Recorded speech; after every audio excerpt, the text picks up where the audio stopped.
Little Bo-Peep ran to Shrek with tears in her eyes. "You must help me," she cried. "All my sheep have escaped from their corral. Please put them back in."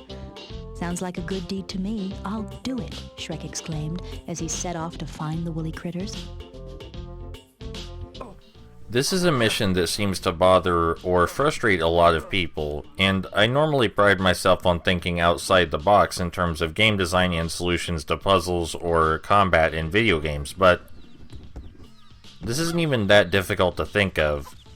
The big bad wolf here, the guy we're carrying, will go into the pen and knock the sheeps back out when we put them in there. So we want to take him as far away from the pen as possible to give us more time to put the sheep in without him interfering. And I don't know how more people didn't think of this. This seems like a good time to discuss one of the nuances of the grabbing mechanics though. For any sufficiently powerful character, you need to knock them out before you can grab them. That means just wait till they see stars over their head. If you grab them before they have stars over their head, then they'll break out of the grab and hurt you a little bit. So you're going to want to punch them first. As for the sheep, they won't break out of our grab, and punching them doesn't do any good. We just want to carry them into the pen and drop them down gently. We can of course kick or shove them into the pen, but just gently dropping them in there works fine. They seem to be in the same place every time you start the level. It is worth noting that I believe at a certain distance the big bad wolf's AI just forgets about you, so the further away you carry him the better. I have no way to verify this claim, but that's what I think happens based on the best I can infer.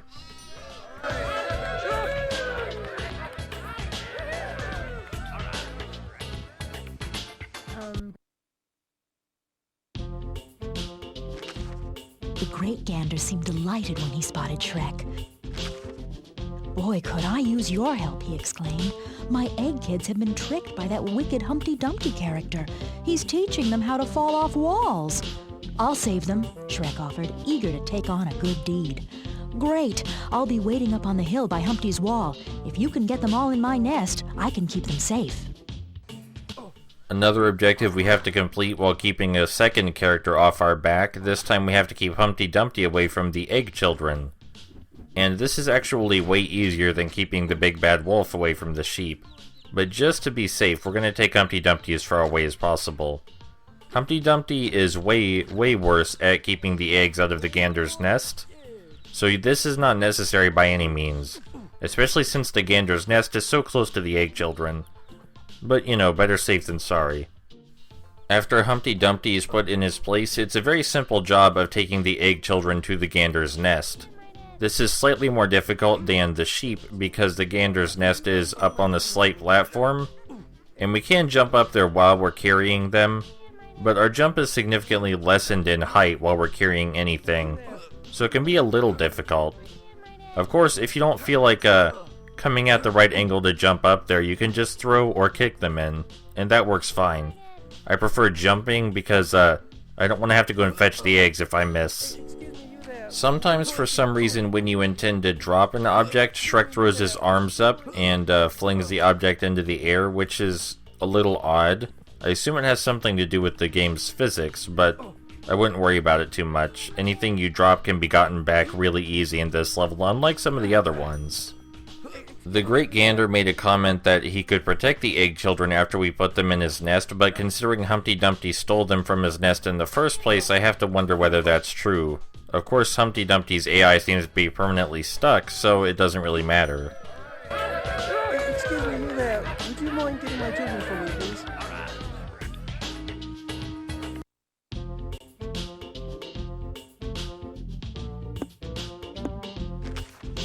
As Shrek approached the large blue barn, Old MacDonald swung open his door with anger. "That stupid cow. Every night she jumps over the moon and dances in my cornfield. I can't sleep at night. Shrek, do me a favor and pass some gas on her when she's out dancing. That'll teach her a lesson." "I'm on my way," Shrek exclaimed. "Wait!" cried the farmer. "She only shows up when the moon is out. If you give the clock's face a good punch, that will turn the sky tonight." Changing Mother Goose Land to night is a mechanic that's only used twice in this level, which is a shame because it's the most interesting thing about the level. Anyway, we just have to fart on the cow, which is way easier than it even sounds. This mission is no challenge at all.